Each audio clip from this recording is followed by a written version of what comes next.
Hi friends, ఇదిగోండి సాదా లడ్డూలు చేద్దామని ప్రిపేర్ చేశాను నేను.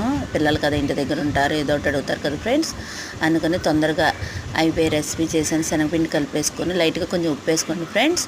స్వీట్స్కి కొంచెం లైట్గా ఉప్పు వేసుకుంటే టేస్ట్ చాలా బాగుంటుంది. చిన్న చిన్న పునుగులాగా వేసాను, తొందరగా అయిపోతుందని. నేను పావు కేజీ పిండికి 2 సార్లు వేసేసుకున్నాను ఫ్రెండ్స్. మీరు ముగ్గుడు పెద్దదైతే ఒకసారి వేసేసుకోవచ్చు. ఇలా అయితే తొందరగా అయిపోతుంది.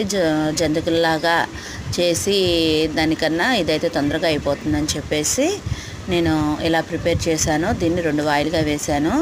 కొంచెము వెరగానే వేయించాను, ఎందుకంటే ఎరగా వేయించినా మాడిపోకుండా ఉంటే ఫ్రెండ్స్ లోపల పిండి అంతా చక్కగా ఏగిపోయి మనకు లడ్డు వచ్చినప్పుడు పిండి పిండిగా లేకోకుండా కలర్ఫుల్గా ఉంటుంది ఫ్రెండ్స్. ఇలా వేయించుకోండి, మాడలేదు చూడండి ఫ్రెండ్స్. అదే వేయించేసుకున్న తర్వాత గిన్నె పెట్టేసి పంచదార వేసాను ఫ్రెండ్స్.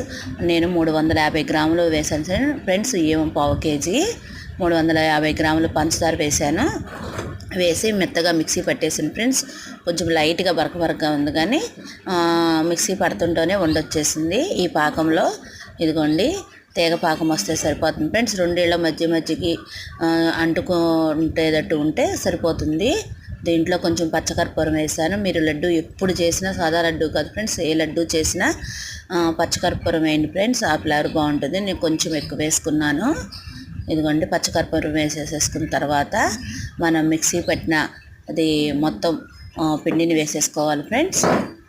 లడ్డూని చక్కగా మిక్సీ పట్టేసాం కదా, ఇదిగోండి చక్కగా వచ్చింది. 2 ట్రిప్లుగా వేసాను నేను, ఒకసారి కాకోకుండా. ఇదిగోండి ఇది మిక్సీలో పట్టింది, విడిగా తీసింది. ఈ 2 కలిపి వేసేసాను. వేసేసిన తర్వాత యాలకుల పొడి కూడా వేసేసాను ఫ్రెండ్స్. నేను యాలకుల పొడి దించే ముందు వేస్తే ఆ వాసన చాలా బాగుంటుంది కదా. ఇదిగోండి ఇలా వేసేసాను. పాకం వచ్చేసింది సార్ ఫ్రెండ్స్, తొందరగా వచ్చేసింది. నేను మిక్సీ పెట్టే లోపల పాకం వచ్చేసింది. ఇదిగోండి మనం చల్లారిపోయిన తర్వాత కూడా కంగారు లేకోకుండా లడ్డూలు చుట్టుకోవచ్చు ఫ్రెండ్స్, బాగా వస్తాయి. వేడి వేడి మీద చుట్టుకొని చేయి కాల్చుకోవాల్సి లేదు ఫ్రెండ్స్. ఇదిగోండి ఈ పాకం అయితే ఒకసారి ఇలా లడ్డూలు ట్రై చేసి చూడండి ఫ్రెండ్స్.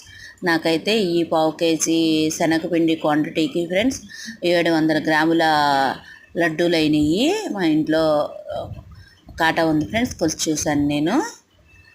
ఇదిగోండి ఇలా వేసేసుకోవడమే. చల్లారిన తర్వాత లడ్డూలు బాగా వస్తాయి ఫ్రెండ్స్. ఇలా ఒకసారి ట్రై చేసి చూడండి ఫ్రెండ్స్. ఈ వీడియో ఎలా ఉందో చెప్పండి. నచ్చితే లైక్ చేయండి, షేర్ చేయండి, సబ్స్క్రైబ్ చేయండి. ఎలా ఉందో కామెంట్ బాక్స్లో పెట్టండి ఫ్రెండ్స్.